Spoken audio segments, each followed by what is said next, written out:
ప్రయాగ్రాజ్లో కుంభమేళాకి భక్తులు పోటెత్తుతున్నారు. మరోవైపు ఉత్తరప్రదేశ్లోని దారులన్నీ త్రివేణి సంగమం వైపే పయనిస్తున్నాయి. దీంతో వందల కిలోమీటర్ల ట్రాఫిక్ జామ్ అయిపోయింది. అంతేకాదు కుంభమేళా స్నానాల తర్వాత అయోధ్య బాలరాముడి ఆలయం సందర్శనం, తర్వాత కాశీ విశ్వనాథుని దర్శనం కోసం భక్తులు క్యూ కడుతున్నారు. దీంతో యూపీ స్టేట్ అంతా కూడా ఆధ్యాత్మిక సంద్రంగా మారిపోయింది.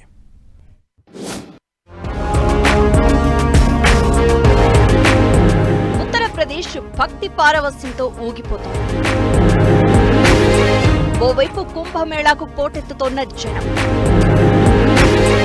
మరోవైపు కిటకిటలాడుతోన్న అయోధ్యాపురి. కాశీకి పెరిగిన భక్తుల తాకిడి, ఏకంగా వందల కిలోమీటర్ల ట్రాఫిక్ జామ్. కుంభమేళా కొత్త రికార్డులు బద్దలు కొడుతోంది.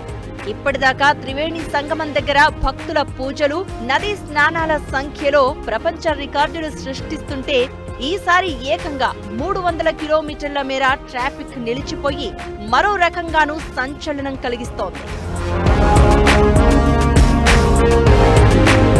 కుంభమేళా ప్రారంభమై దాదాపు నెల రోజులు అవుతున్నా అన్ని వైపుల నుంచి వస్తున్న భక్తులతో ప్రయాగ్రాజ్ దారులు ఇలా స్తంభించిపోయాయి.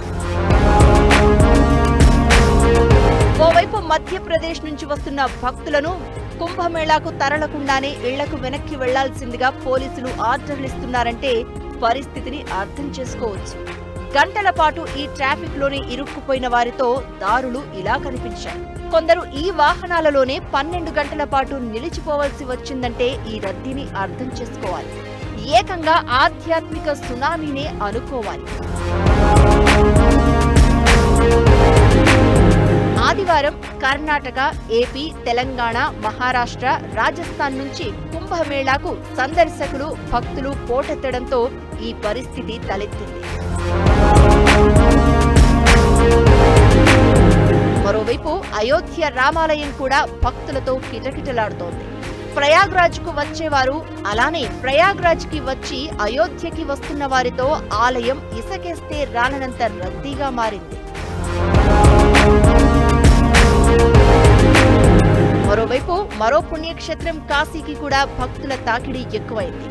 మహాకుంభమేళాలో మునక వేయడం, తదనంతరం అయోధ్య బాలరాముడి దర్శనం, ఆ తర్వాత కాశీ విశ్వనాథుని సందర్శనంతో భక్తులు పులకిస్తూ ఉండడంతో ఉత్తరప్రదేశ్లో భక్తి ఫీవర్ ఓ రేంజ్కి చేరినట్లు కనిపిస్తోంది.